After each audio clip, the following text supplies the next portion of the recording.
Donc, je laisse la parole à Boris voilà, pour sa conférence. Boris, vous avez la parole. Bon, bonsoir à toutes et à tous. L'exercice auquel je me prête n'est pas aisé, tant cette histoire est vaste, longue et complexe. Le propos ne peut être trop long, mais il ne peut être trop court non plus. J'aurais aimé qu'il soit court, mais bon. Je pense en toute modestie que divers sentiments seront imprimés en vous. Certains seront agréablement surpris, d'autres seront choqués et dérangés dans leur certitude. Cette dame que l'on nomme Histoire a un sens de l'humour particulier. Cette conférence a pour objet de porter un regard sur les Hurslers, une famille ayant marqué l'histoire de la Guyane au XIXe siècle. Il ne s'agit pas tant de se fixer sur le cadre anecdotique de la vie des membres de cette famille. Au travers des Hurslers, nous pouvons saisir l'évolution de la société créole guyanaise à des moments fondateurs de son histoire. Les Hurslers appartiennent à une catégorie sociale incontournable de la période esclavagiste, celle des libres de couleur. Trop longtemps mis aux oubliettes par un récit dominé par la dialectique du maître blanc et de l'esclave noir. Les libres de couleur sont des affranchis ou des descendants d'affranchis dans les sociétés coloniales des Amériques, reposant sur l'esclavage des populations africaines. Jouissant d'une liberté enviée par les esclaves, ils subissent un mépris prononcé de la part des Blancs, qui les voient comme de potentiels adversaires. Les libres de couleur peuvent être des Noirs créoles ou des Noirs africains, mais ils sont souvent le fruit des unions consenties ou non consenties entre Blancs et Noirs, la plupart du temps entre hommes blancs et femmes de couleur. Ce sont les mulâtres, les carterons, les cabres, autant de taxonomies reflétant les divers types de métissage apparaissant dans les sociétés américaines. Malgré les limites posées à leur ascension sociale par une législation racialiste, ils parviennent à peser dans les économies coloniales. Ils dominent les professions artisanales, mais jouent un rôle non négligeable dans le monde de l'habitation et des plantations où travaillent des esclaves. On pourrait multiplier les exemples du poids que pouvaient acquérir certains libres de couleur dans l'économie esclavagiste. Je me bornerai à deux exemples proches de la Guyane. Au Suriname, Hélène Neslo, avocate et anthropologue néerlandaise d'origine surinamaise, a montré dans sa thèse consacrée aux libres de couleur de la Guyane hollandaise que la ville de Paramaribo, en 1862, compte sur 706 propriétaires d'esclaves, 63% de libres de couleur et 37% de blancs. C'est à Paramaribo seulement. Enfin, dans les colonies françaises, prenons le cas de Saint-Domingue sous l'Ancien Régime. Julien Raymond, l'un des meneurs politiques des libres de couleur, juge que ces derniers concentrent un quart de la richesse de la colonie. Parmi eux, pensons à cet homme, né en 1743, au haut du Cap, dans l'habitation Breda. Esclave domestique, commandeur des esclaves, il est affranchi en 1776 et est si bien intégré dans la région qu'il devient propriétaire d'une habitation de 13 esclaves au Petit Cornier. Vient la grande révolte des esclaves de 1791 et notre homme s'adapte à cette nouvelle réalité, s'intègre dans le camp des insurgés et s'élève dans leur rang grâce à des prouesses militaires. Tant et si bien que cet homme, Toussaint Breda, sera à ce moment connu sous le nom de Toussaint l'Ouverture. Oui, ce personnage célèbre est aussi un libre de couleur qui personnifie la complexité d'une époque et le rôle déterminant joué par cette classe d'hommes et de femmes dans les destinées des sociétés américaines. En 1842, la population des libres de couleur de Guyane surpasse la classe des Blancs en comptant 22% de la population totale de la colonie, soit 4 590 personnes. Et en cette même année, on estime que 28% des esclaves de la colonie sont propriétés des gens de couleur libre. Les Hurslers s'inscrivent dans cette dynamique avec les Michaud, les Berville, les Leblanc et d'autres encore. Au cours de cette communication, nous analyserons la place des Hurslers dans ce 19e siècle guyanais, des dernières décennies du système esclavagiste aux premières décennies de la Troisième République. Notre attention se portera essentiellement sur Joseph Hursler, son fils, Philistal, et son petit-fils, Henri, une figure politique de premier plan. Dans une première partie intitulée « Généalogie et sociabilité », on découvrira l'origine de cette famille, ses membres et sa place dans le tissu social guyanais. Enfin, la seconde et dernière partie s'intitule « Henri Hursleur et la transformation de la Guyane en une société républicaine », où il sera abordé des moments importants de la vie politique de ce dernier, renvoyant à des enjeux majeurs comme la laïcisation de l'enseignement, la question du préjugé de race et les rapports de la Guyane avec la France.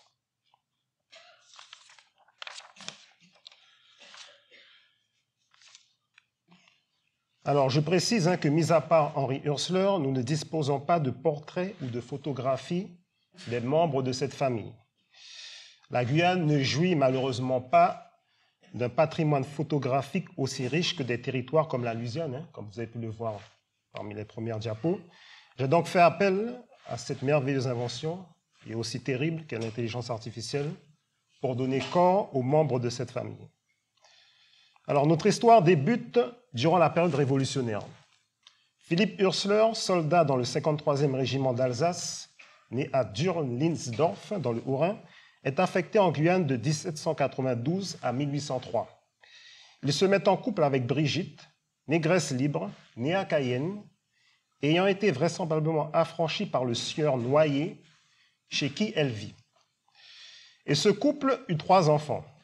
Anne-Catherine, née en 1795, Joseph, né en 1798, et Félicia, née en 1801.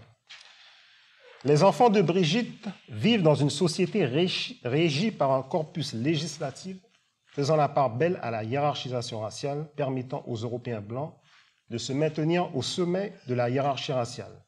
L'infamie que représente l'existence des libres de couleur pour l'ordre colonial est manifestée par ces 2 prohibitions emblématiques: l'interdiction des mariages entre blancs et non-blancs et l'interdiction de reconnaissance des enfants issus de ces unions.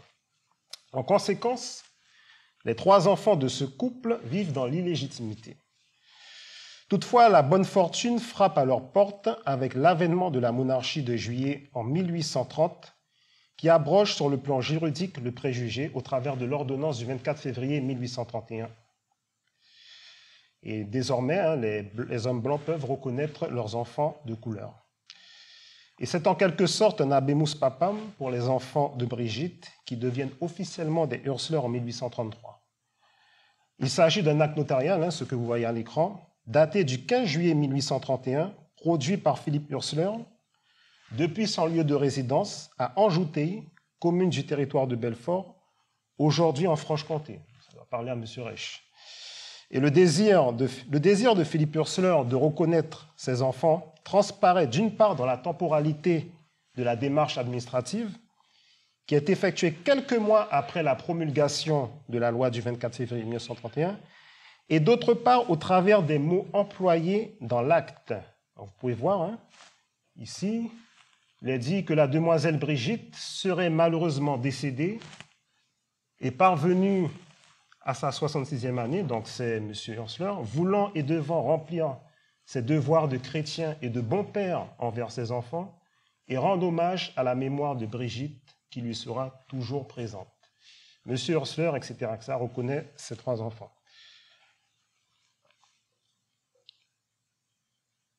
Voyons maintenant la famille fondée par Joseph Hursleur et son épouse Victoire Zéphérine. D'abord l'aîné Philistal, un prénom qui semble avoir été inventé en Guyane par Joseph Hursleur pour rendre hommage à son père alsacien, Philippe, puisque je n'ai trouvé ce prénom-là nulle part, mis à part en Guyane. Il naît en 1823, meurt en 1892. Ensuite vient Cornélie, née en 1824 et morte en 1886, et Joséphine, née en 1828, je n'ai pas la date de décès. En ce qui concerne Philistal, il épouse Adélina Gustave, avec qui il a 4 enfants. Petite précision anecdotique, il se trouve qu'Adélina Gustave a pour grand-mère maternelle une certaine Félicia Hursleur, la sœur de Joseph, père de Philistal. Nous avons donc affaire à un mariage consanguin, Philistal Hursleur ayant épousé la fille de sa cousine germaine, Françoise Angélique Martin.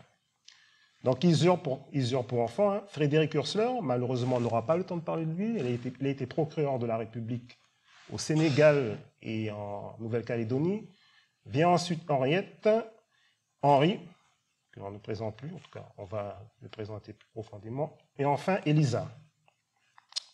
Et enfin, Henri Ursler, hein, qui se marie avec Marie-Anne Riffer, née en 1857 à Cayenne. Ce couple n'a pas eu d'enfant. Voilà pour la généalogie des Ursler, ou du moins pour la généalogie officielle.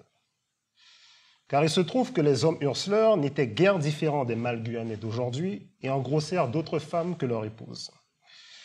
Selon les témoignages de l'époque, Joseph Ursler aurait eu une aventure avec la nommée Désirée Liontel, née à Roura, en 1824. Ils eurent ensemble cet homme que vous voyez à l'écran, Maximilien Liontel.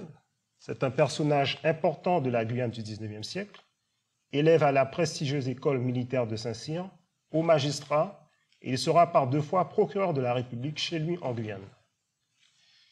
Enfin, Joseph Ursler aurait été le père d'un notable bien connu de Cayenne de l'époque. Les Guyanais d'aujourd'hui connaissent surtout le fils de cet homme. Vous connaissez tous cet homme, hein, le fils de cet homme-là. Il s'agit d'Yves Eboué, le père de Félix Eboué. En fait, sa mère Gabrielle Eboué, née en 1828 à Roura, fut esclave dans la même habitation que Désirée Liontel, en l'occurrence l'ermitage de Nancy-Beau. Vous pouvez trouver ça sur manioc.org, hein, c'est le registre des libérés de 1848. Et les fils de ces 2 femmes, Maximilien et Yves, sont tous les 2 nés en 1851.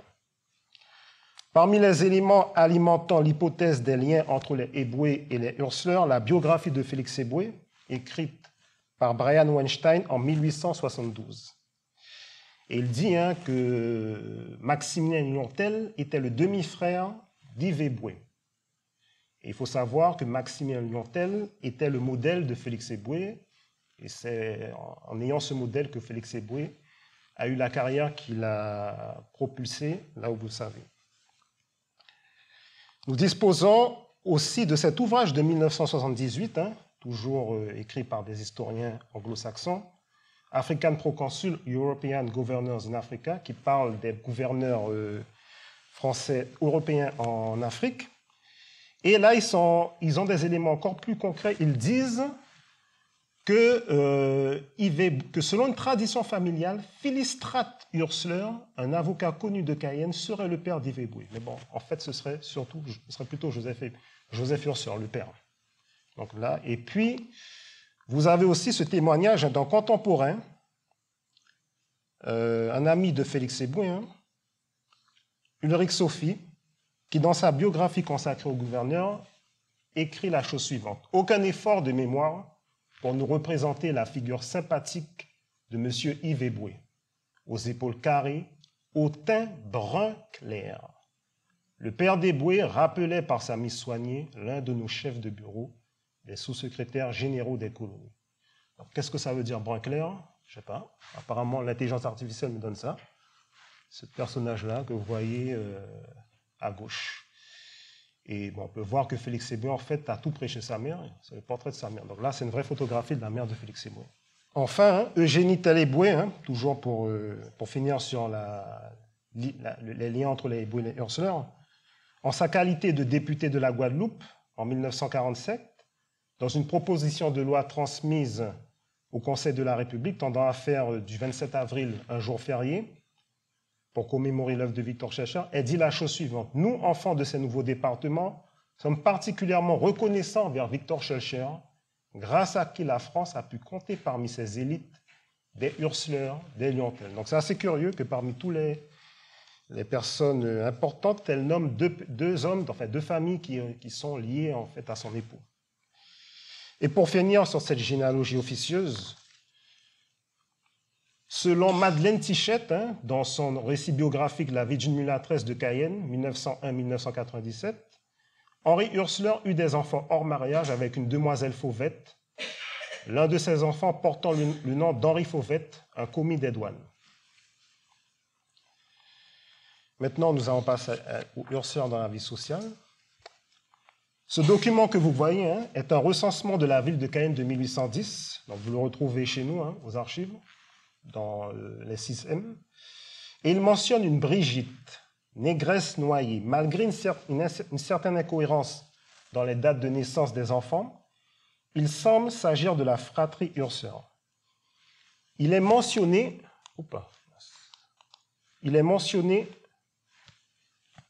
que Brigitte possède une esclave du nom de Louise, qui a 32 ans.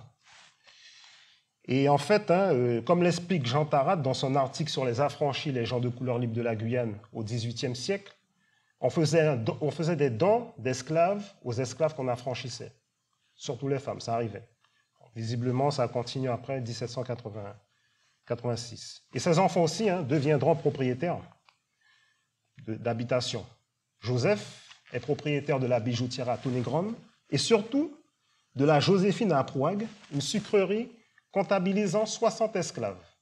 Cette habitation connut des difficultés vers la fin de la période esclavagiste et Joseph Ursler dut se mettre en association avec M. Goriena.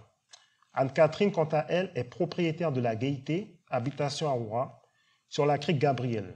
Et Félicia, toujours sur la crique Gabriel, est propriétaire de l'habitation La Félicité. Joseph fait son entrée en politique en 1833. Et avec François Virgile, il devient le premier homme de couleur de Guyane à intégrer une institution politique, en l'occurrence le Conseil colonial. Le mode de scrutin sous la monarchie de Juillet est le suffrage censitaire. C'est-à-dire que seuls ceux qui sont en mesure de payer cet impôt, que l'on nomme le cens, étaient autorisés à être inscrits sur la liste électorale. En gros, c'est les personnes riches, les personnes qui ont beaucoup d'argent. On comptabilise 224 électeurs, 181 blancs et 43 libres de couleur, alors que ces derniers sont plus de 3782 en 1833 et les blancs 1292. Et le document que vous voyez est la liste électorale de 1833. Et vous voyez là, la dernière colonne, les deux dernières colonnes, celle-là, qui donnent les possessions, la richesse en gros. Et là, voilà, Ursler. Donc, précision aussi, donc, là où vous voyez des croix à côté, la personne qui a rédigé ce document-là distingue les libres de couleur. Donc, toutes les croix que vous voyez à côté des noms représentent les libres de couleur qui sont inscrits sur la liste électorale. Donc, ça montre qu'ils sont assez puissants. Et Joseph Ursler, vous pouvez le voir, la valeur de sa propriété à Aprouague, voilà, 100 000. Voilà, alors. Et la valeur de sa propriété, c'est un chiffre à zéro. C'est en francs anciens. Cependant, il est à noter que le terme franc ancien se réfère spécifiquement au franc avant la réforme monétaire de 1960, ou un nouveau franc équivalent à 100 francs anciens. Et bon, pour que les choses soient claires pour nous, personnes de 2024, la propriété de Joseph, si mes calculs sont bons, ne me faites pas confiance en termes de calcul, équivaut aujourd'hui à 1 524 490 €. Maintenant, un aperçu de la personnalité de Joseph Ursler, décrite par un autre Guyanais, bien connu de l'époque, mais inconnu des Guyanais d'aujourd'hui, Ismaël Urbain, Saint-Simonien, et un personnage ayant joué un rôle non négligeable en Algérie française, sous le règne de Napoléon III. Et dans une lettre au baron d'Echtal, son ami, du 8 août 1841, il dit la chose suivante. « Monsieur Ursler est un ami de notre famille. Il a commencé par être maçon et il est arrivé à une belle position. Sa fortune lui permet d'élever ses 3 enfants à Paris. Il a 41 ans, c'est un homme prudent, d'un grand sens pratique, qui ne s'est jamais mêlé des revendications bruyantes des hommes de couleur pour arriver à l'égalité dans la société comme devant la loi. » Donc on apprend que Joseph Ursler est un homme prudent, c'est un modéré, parmi sa classe, qui est composée de modérés et de radicaux, qui souhaitent l'égalité à tout prix. Maintenant, Philistal Ursler, comme vous avez pu l'entendre, parti à l'âge de 9 ans, il intégra le collège Henri IV de Paris, établissement d'enseignement prestigieux fréquenté par les fils du roi Louis-Philippe Ier et par les rejetons de l'aristocratie française. Il joignit ensuite l'école de droit de Paris et devint avocat en 1846. En 1848, il est muté à la Martinique, où il occupe la fonction de juge auditeur au tribunal de première instance de Fort-de-France. Un an plus tard, il est nommé substitut à l'ESPA en Gironde. Puis, de retour en Guyane, il termine sa carrière judiciaire et devient bâtonnier de l'Ordre des avocats. En 1886, il est fait chevalier de la Légion d'honneur. Philistal Hursler aussi a été l'une des figures de l'industrie aurifère, membre du conseil d'administration de la Compagnie de la Prouague, quartier dont le commissaire commandant, c'est-à-dire l'équivalent de maire, n'est autre que Joseph Hursler, son père. Et les deux vont être les pionniers, vont compter parmi du moins les pionniers de l'industrie aurifère. Et jusqu'à un âge avancé, ceux qui s'intéressent, je sais qu'il y en a, à la période aurifère, on voit Joseph Philistal Hursler être concessionnaire de terrain aurifère jusqu'au crépuscule de sa vie. Son parcours politique, il a été l'un des leaders de l'opposition républicaine au régime impérial de Napoléon III. Il a été conseiller privé à partir des années 1870, maire adjoint et maire par intérim de Cayenne en 1878. Maintenant, sa personnalité, contemplant des traits de sa personnalité, de cet homme qui suscita l'admiration de ses contemporains, en raison de son verbe. Tous les témoignages de l'époque le décrivent comme le plus grand orateur de son temps. Les qualificatifs ne manquent pas, le Démosthène guyanais ou encore le plus éloquent des créoles français. Et telle est la teneur de l'éloge funèbre que lui fit son frère, le magistrat Maximilien Lantel, à sa mort en 1892.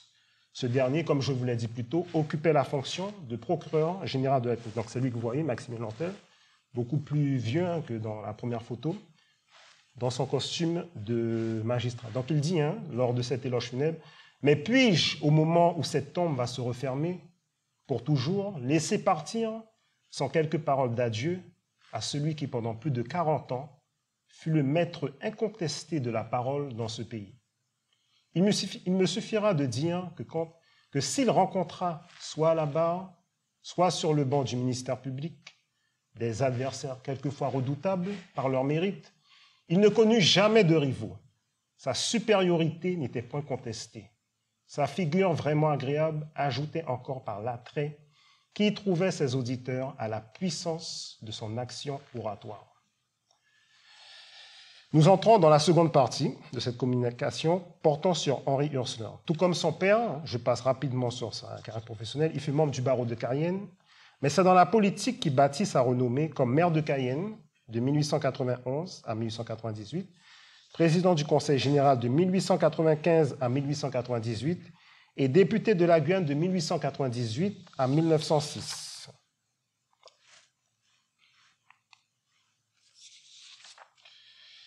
Et premier segment, progrès et citoyenneté. Ce segment est consacré au combat mené pour la laïcisation de l'enseignement porté par Henri Hursler. Il est motivé par l'idéologie du progrès qui domine les représentations des élites du XIXe siècle. Philistal et Henri Hursler sont des progressistes, des francs-maçons, des libres penseurs athées qui souhaitent que l'idéal républicain se propage en Guyane au travers de l'école. Durant la législative de 1870, Philistal Hursler stipule dans son programme qu'en cas où il serait élu député de la Guyane, il demandera, je cite, « l'instruction primaire gratuite et obligatoire pour les enfants des deux sexes, afin de répandre partout la lumière et de bien convaincre tous les citoyens de ce pays de leurs droits et de leurs devoirs. » Et ce combat pour la laïcisation de l'enseignement aura pour conséquence de créer un fossé entre les Hursler et les classes populaires. Et pour cause, l'Église catholique gouverne dans les cœurs et esprits des créoles guyanais de la période post-esclavagiste. Et elle a largement contribué à l'évolution de la société après l'abolition de l'esclavage. C'est elle, au travers des frères de Pleurmel et des sœurs de Saint-Joseph, qui est en charge de l'instruction des enfants de la colonie. Le modèle de société promu par l'Église, tourné vers la vie familiale, l'obéissance aux dogmes religieux, jure avec celui prôné par le républicanisme des Hursler, hommes éduqués et instruits dans la métropole. Le séjour en France constitue un véritable processus d'acculturation qui n'a point échappé au révérend père Brunetti de la congrégation du Saint-Esprit et du Saint-Cœur de Marie. Il écrit « Je n'ai plus retrouvé en 1883 mon Cayenne de 1855. La triste époque où nous sommes, les mines d'or, l'émigration étrangère, la franc-maçonnerie qui règne en maîtresse, nous l'ont gâté. Elle a ici, comme partout pour mot d'ordre, le laïcisme à outrance, la guerre à la religion et à Dieu. » Le combat bien perceptible dans le roman Atipa entre les partisans de l'Église, que l'on appelle les cléricaux, et leurs opposants, les anticléricaux, revêtit pour Henri Ursler une telle importance que son entrée en politique fut motivée pour accomplir cette œuvre. On ne mesure pas aujourd'hui le caractère clivant de cette période qui a divisé les Guyanais en deux camps. La question de l'instruction, déclare Henri Ursler en 1996 au sein du Conseil général, est certainement celle qui passionne le plus l'opinion publique en Guyane. En toile de fond se déclinent des antagonismes profonds entre les instruits et les non-instruits, les élites et les masses, les Cayennais et les cultivateurs, les communes, les croyants et les non-croyants. L'Église, par ailleurs, trouve des défenseurs parmi le personnel politique, comme Louis et François Hérard, conseillers généraux à Cayenne, et Bonos Vernet, le maire de Sinamari, pour ne citer que ces hommes. Henri Ursler remet en cause l'influence de l'Église et s'attaque à ses dogmes. Nous avons toujours affirmé, déclare-t-il lors d'une séance du Conseil général, que nous rejetons une religion qui nous dit « hors de l'Église, point de salut ». Il s'agit de la célèbre expression « extra ecclesiam nulla salus », principe cardinal de la théologie catholique. Elle constitue un obstacle à l'avènement d'une société tournée vers le progrès et la libre conscience, pour Henri Ursler. Voyons maintenant la manière dont il conçoit l'éducation et l'instruction. Nous sommes le vendredi 12 juillet 1892, à l'école communale des garçons de Cayenne, lors de la remise des prix aux meilleurs élèves. En sa qualité de maire de Cayenne, Henri Ursler préside à la cérémonie et prononce un discours à l'attention des élèves. Et parmi les élèves récompensés, signalons un certain Ernest Prévost, élève en CM1, qui deviendra quelques années plus tard maire de Cayenne, et en C1, un certain Félix Eboué, que l'on ne présente plus, parent d'Ursler. Retenons de ce discours les points suivants. L'enseignement pour lui se divise en deux piliers complémentaires, l'éducation et l'instruction. Le maire de Cayenne estimant que, je cite, « un homme instruit, mais sans éducation, est comme une fleur sans parfum. C'est dans ce sens qu'il convient de dire que le savoir-vivre vaut mieux que le savoir-faire. » En ce qui concerne sa représentation de l'instruction, elle est conforme à l'idéal progressiste qui met l'accent sur la perfectibilité de l'homme. Il déclare ainsi « Instruire, c'est-à-dire tirer parti de ce que la nature a fait pour l'enfant, en perfectionnant son esprit et multipliant ses moyens. Il ne s'agit nullement de créer, mais de faire sortir, de mettre en lumière, en évidence, en action, les facultés du sujet. Quant à l'éducation, elle doit, je cite, préparer l'enfant à toutes les expériences de la vie sociale, lui donner les bonnes manières et la délicatesse des sentiments qui faciliteront plus tard ses relations dans la vie. Henri Ursler poursuit en s'attachant à montrer ce qui pour lui constitue la supériorité de l'enseignement laïque sur l'enseignement congréganiste. Ce dernier a pour base des procédés mémotechniques qui certes ne doivent pas être négligés, mais qui ne favorisent pas le développement intellectuel des enfants pour lui. L'enseignement laïque républicain, en phase avec les progrès de la science, œuvre à la rationalisation des esprits, processus entraînant la destruction des superstitions. L'enseignement, déclare-t-il, ne peut porter que sur des vérités scientifiques, morales et historiques, universellement reconnues. Il ne lui appartient pas de se faire l'apôtre d'aucune religion. En somme, le système scolaire doit être un vecteur du savoir universel, mais il a pour mission de former des citoyens respectables, connaissant leurs droits, mais aussi leurs devoirs. L'enjeu est donc sociétal et Henri Ursler ainsi que ses amis estiment que la majorité de la population n'a pas encore atteint un degré de civisme satisfaisant. Et au final, la République impose la laïcisation. Mais ce combat, il faut savoir, ne fut pas un combat populaire. Ça a été très coûteux sur le plan électoral, parce que la population est derrière ces Montpais et ces maçons. En 1896, les habitants de Sinnamary pétitionnent le Conseil général afin que les sœurs de Saint-Joseph de Cluny assurent l'enseignement des enfants de la commune, particulièrement des jeunes filles. Dans le seul but, écrivent-ils dans la pétition, de voir nos petites filles élevées dans la voie du progrès et des bonnes mœurs, qui sont, comme vous le savez, messieurs, une des premières bases de l'éducation. Ainsi, Hursleur et ses amis progressistes ne sont pas les seuls à avoir un discours sur la signification du progrès.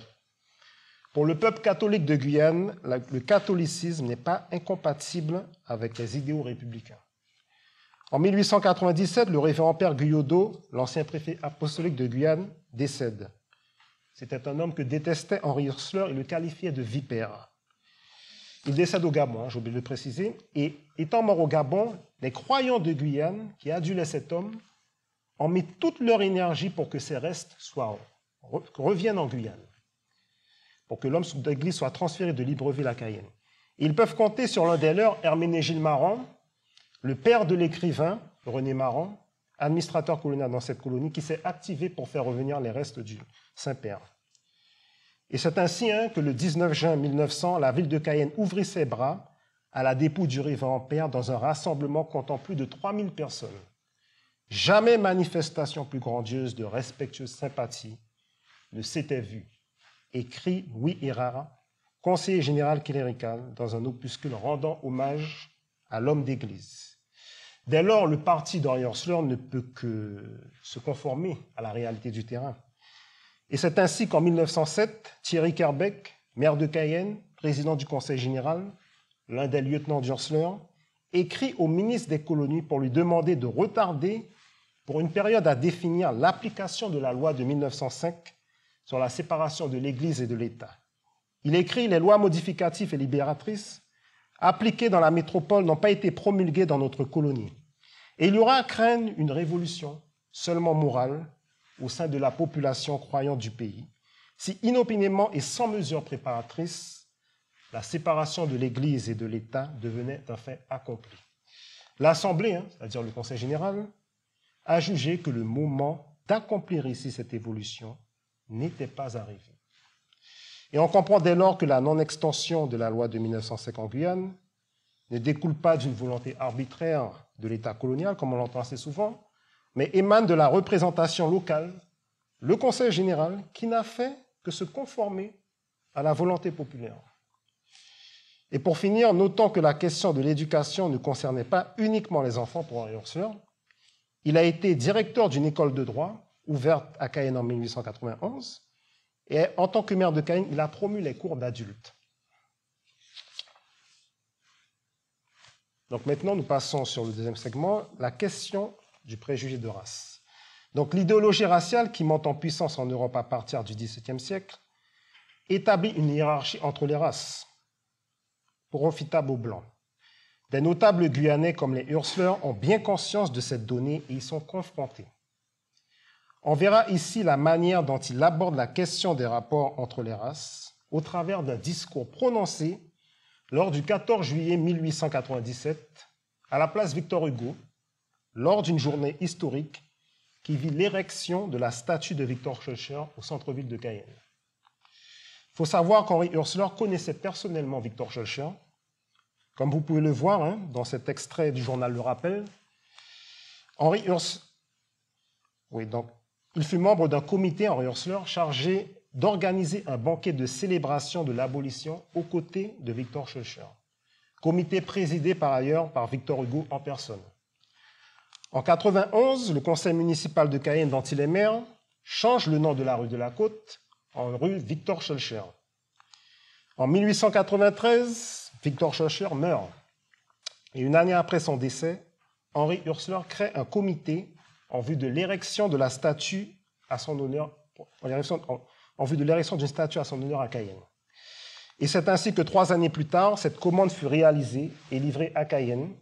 Son auteur, c'est l'homme que vous voyez, Louis Ernest Barrias, sculpteur célèbre de l'époque.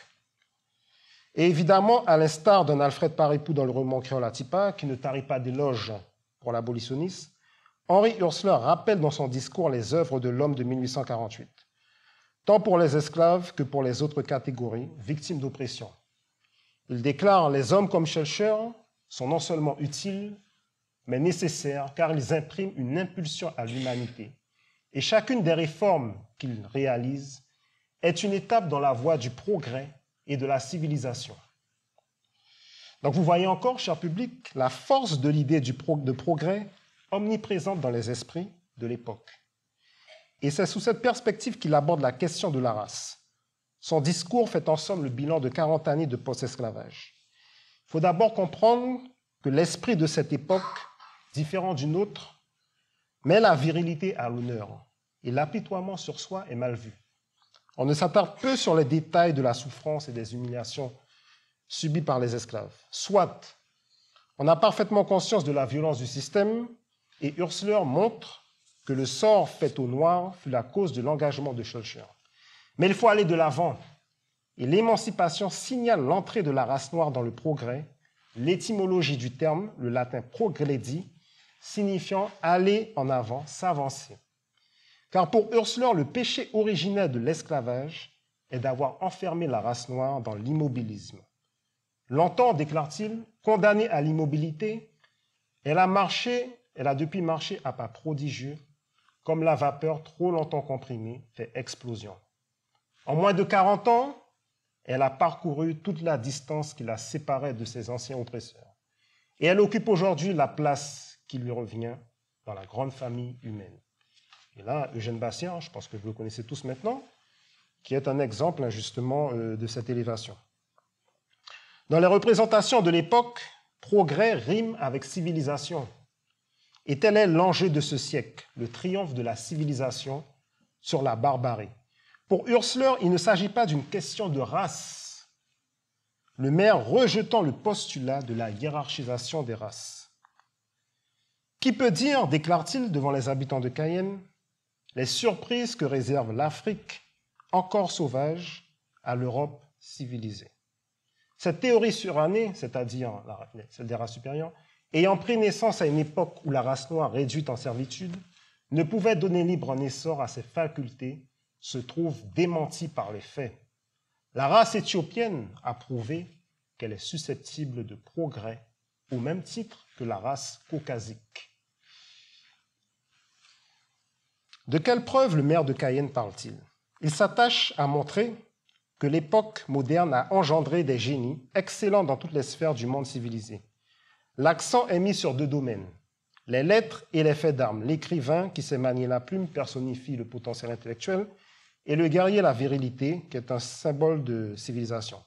Et il met en lumière les trois Dumas, le général Thomas à Alexandre David de la Pailletterie, que le maire de Cayenne qualifie de tacticien de valeur, à qui les armées françaises sont redevables de plus d'une victoire, puis le romancier le plus célèbre de France, Alexandre Dumas père, que l'on ne présente plus, et enfin Alexandre Dumas fils, l'auteur de La Dame aux Camélias, que le maire de Cayenne apprécie personnellement, semble apprécier personnellement, puisqu'il estime, je cite, qu'il est le plus grand de tous, un moraliste de premier ordre. Vient ensuite Toussaint Louverture, grand général et excellent diplomate, déclare Hursler, et organisateur de premier ordre. Puis le général Dodds, un métis du Sénégal, le vainqueur du Dahomey. Puis il termine par des nations, l'Abyssinie, c'est-à-dire l'Éthiopie de l'empereur Ménélique II, qui vainquit l'Italie à la bataille d'Adwa, nation, insiste le maire, faisant preuve d'une magnanimité que l'on ne rencontre pas toujours chez les nations européennes.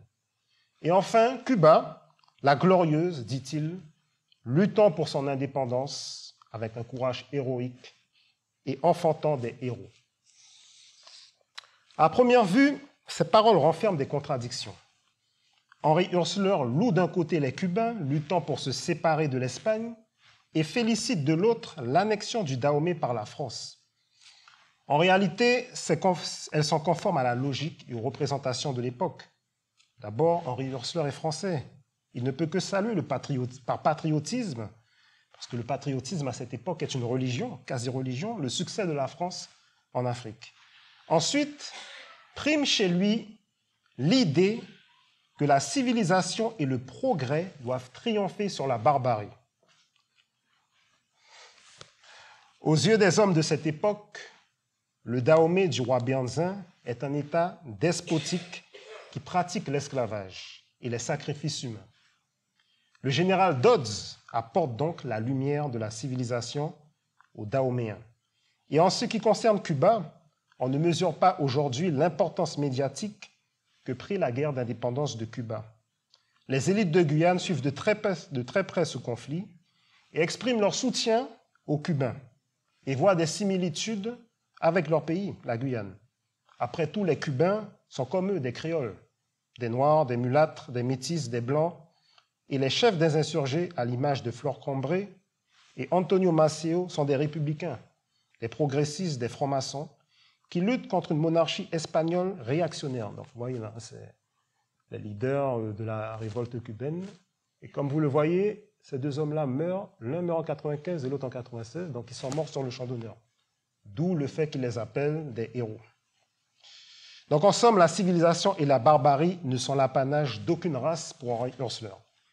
Tel peuple peut s'élever de la barbarie à la civilisation, tandis que tel autre peut tomber de la civilisation à la barbarie.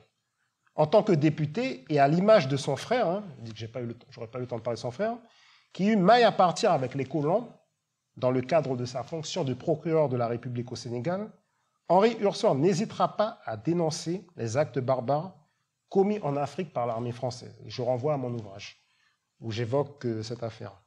Pour finir ce discours sur la place Victor Hugo, Hursler estime que le métissage est aussi une arme pouvant mettre un terme aux préjugés de race.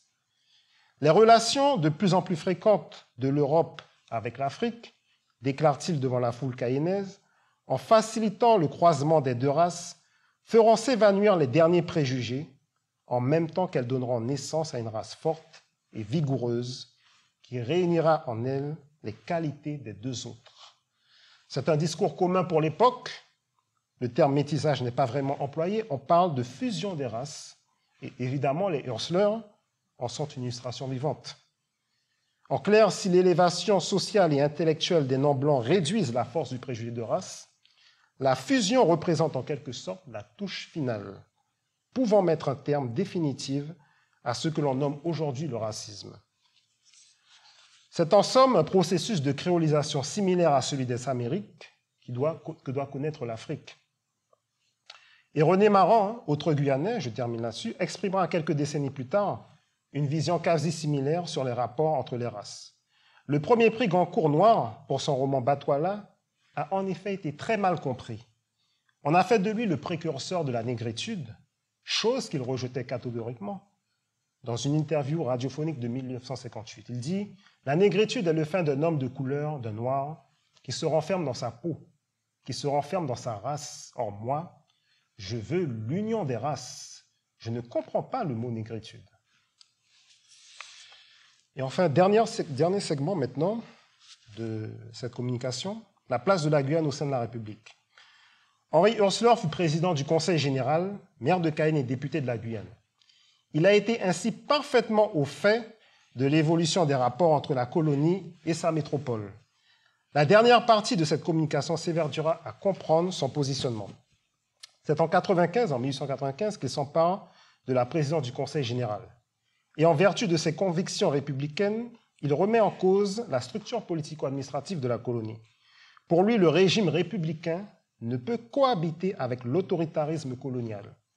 La Guyane doit donc cheminer vers une autonomie analogue à celle des dominions britanniques. On s'attachera à comprendre ce que signifie l'autonomie pour Henri Hursler en analysant les discours prononcés par ce dernier dans l'enceinte du Conseil général, durant 2 journées de la session ordinaire de l'institution. Et c'est à croire que les cieux ont conspiré pour nous réunir ce soir, puisque cette discussion débuta le lundi 20 décembre 1897, dans l'après-midi, soit 127 ans, jour pour jour. D'abord, il commence son discours en manifestant son attachement à la mère patrie. Il dit « Messieurs, j'ai un mot à dire sur cette question d'autonomie. Il n'entre dans la pensée de personne de soustraire la colonie au lien de suzeraineté qui l'unit à la métropole. La Guyane est une colonie qui est fière d'appartenir à la France. Quant à moi, je ne vois pas une autre nation à laquelle je serais aussi fier d'appartenir. Et là, vive marque d'adhésion de l'Assemblée. Tout le monde applaudit. En fait, il s'agit de l'expression d'un sentiment sincère qui est partagé par la très grande majorité des Guyanais de l'époque. Ursulor le rappelle. Ensuite, il y a une volonté d'enlever toute ambiguïté, car cette formule d'autonomie est étrangère à la culture politique française. Le contexte international de l'époque, en plus, est dominé, comme je l'ai dit plus tôt, par la guerre d'indépendance de Cuba, qui aboutira 1 an plus tard à la guerre hispano-américaine. Il est donc important que sa prise de position ne soit pas mal interprétée. Ensuite, il déclare « Le ministre, en méconnaissant les prérogatives du Conseil général, nous a fourni l'occasion d'entrer dans cette voie. Cette assemblée, qui est régie par le décret du 23 décembre 1878, prend dans certains cas des décisions souveraines. Mais nos décisions ne sont pas exécutées par l'administration, que lorsqu'elles sont conformes à ses vues. Dans le cas contraire, elles restent sans effet de par le bon plaisir de l'autorité qui a reçu de la loi de les exécuter. » Et là, en fait, c'est le régime des décrets qui est critiqué par Ursulor. Les colonies, à ce moment, sont encore régies par une législation édictée par le gouvernement impérial de Napoléon III. C'est ce qu'on appelle les Senatus Consultes de 1854 et 1866. Cela prendrait du temps à expliquer les rois juridiques des colonies. Je renvoie à mon ouvrage, j'en parle un peu plus. Pour synthétiser les choses, le Conseil général prend des délibérations sur des matières importantes comme la perception des contributions et les taxes. Le problème est que les délibérations sont de nature provisoire, attendant l'approbation définitive par décret ministériel ou par arrêté du gouverneur. Et nous touchons là l'un des nœuds du conflit entre le pouvoir local et le pouvoir central. Le Conseil général est soumis à l'ordonnance du 9 mai 1827 qui fixe l'étendue des pouvoirs du gouverneur, qui englobe des pouvoirs conséquents qui sont en somme en lien avec la souveraineté de l'État. Ce qui constitue véritablement un problème, c'est le point 3, est le budget. Aux yeux d'Ursulor, il sert à entretenir des dépenses liées au fonctionnement de l'administration, ce qui impacte la bonne mise en marche des travaux publics et retarde la mise en valeur de la colonie. Il continue, « Je ne puis m'expliquer cette prétention du département d'apprécier les intérêts des colonies mieux que les pouvoirs locaux. Nos droits et nos libertés, il parle aux représentants du gouvernement, du gouverneur plutôt, qui est présent dans la salle du Conseil général, dont vous faites grand étalage, n'existent pas. Vous les méconnaissez et les foulez aux pieds. Nous n'avons que les apparences du pouvoir, vous en avez la réalité. » Ce que Henri Ursulor nomme le département est le ministère des colonies créé en 1894, à l'instigation de ce qu'on appelle le Parti colonial, un groupe de pression les plus puissants de la Troisième République qui joua un rôle prééminent dans l'expansion française en Afrique, notamment dans l'annexion de Madagascar et du Maroc. Et ainsi, les vieilles colonies, comme la Guyane, sont les perdantes de cette nouvelle politique. D'une part, l'attention et les finances de la métropole sont tournées vers ces nouveaux territoires, et d'autre part, les fonctionnaires du ministère des colonies ne font plus la distinction entre colonies de conquête et territoires habités par des citoyens français comme la Guyane. Et cela est extrêmement blessant pour les Guyanais de l'époque. Prenez cet article du journal cayennais, Le Réveil de la Guyane, de 1883, dénonçant le comportement du gouverneur Isidore Tchessé, l'homme qui réalisa l'annexion de Tahiti à la France 3 ans plus tôt. L'auteur de l'article écrit « Oui ou non, vivons-nous en République ? Que nos lecteurs permettent cette licence à notre plume. Sommes-nous, oui ou non, des Kanaks, nous, fils de 48, fils de la Révolution ? Ne répandez plus dans ce pays enivré des principes de la Troisième République les germes pestilentiels du dernier empire. » Et ensuite, l'auteur de ces lignes, comme bon nombre de ses compatriotes, n'admet pas qu'une colonie de citoyens français soit administrée par des militaires qui pensent que les Guyanais sont similaires aux Kanaks et autres peuples d'Océanie. Dans le même ordre d'idées, le conseiller général François Hérard met en garde le représentant de l'administration coloniale contre son attitude à l'égard des élus du peuple. Dans une séance de 1892, il dit « Nous ne sommes pas ici en pays d'esclaves. La Guyane est une vieille terre française et non pas un pays de conquête comme le Dahomey. » Ainsi, le sentiment de ne pas être respecté, d'être confondu avec ce que l'on appelle à ce moment les sauvages, les primitifs d'Océanie, d'Asie et d'Afrique, participe aussi à cette volonté d'autonomie. Il y a donc lieu de repenser les rapports entre la métropole et ses colonies. Et Hörstler termine. On ne peut prétendre, sans tenir compte de la différence de mœurs et d'esprit des populations, de même que des différences géographiques, imposer à toutes les colonies une législation uniforme, comme on impose aux hommes d'un régiment le même costume. Je me résume. La France a adopté à l'égard de ses colonies le système de la centralisation. Voilà déjà plusieurs siècles qu'elle le met en application avec une persévérance qui n'a d'égal que son insuccès. L'Angleterre l'a aussi mis à l'épreuve, mais elle n'a pas tardé à y renoncer.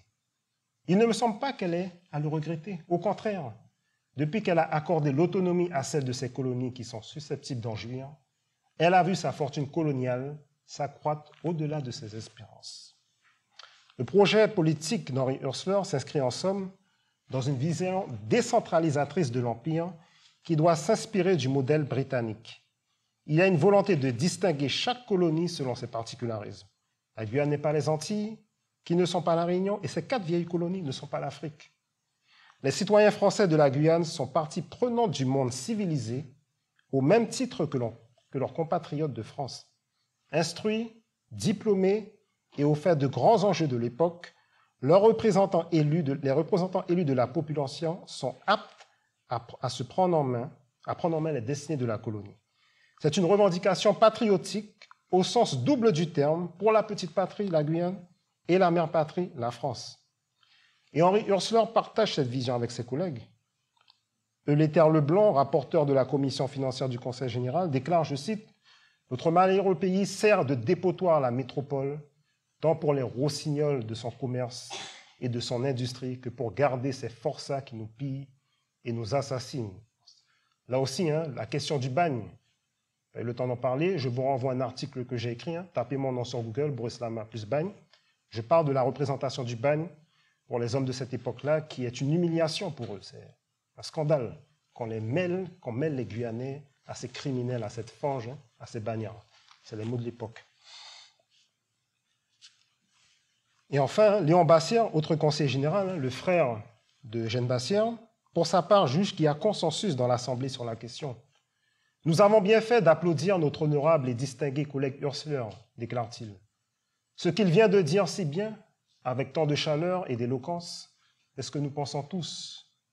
Que la métropole nous laisse, par une législation spéciale, le droit et le pouvoir de faire ce que nous jugerons convenable pour assurer le bien-être de notre pays.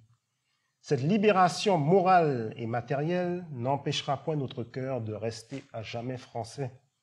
Car comme l'a dit si éloquemment notre président Hörstler, il n'est pas un d'entre nous qui voudrait appartenir à une autre nation qu'à celle-là, généreuse entre toutes, qui a brisé les chaînes de l'esclavage et gagné le monde entier à la cause de la liberté. »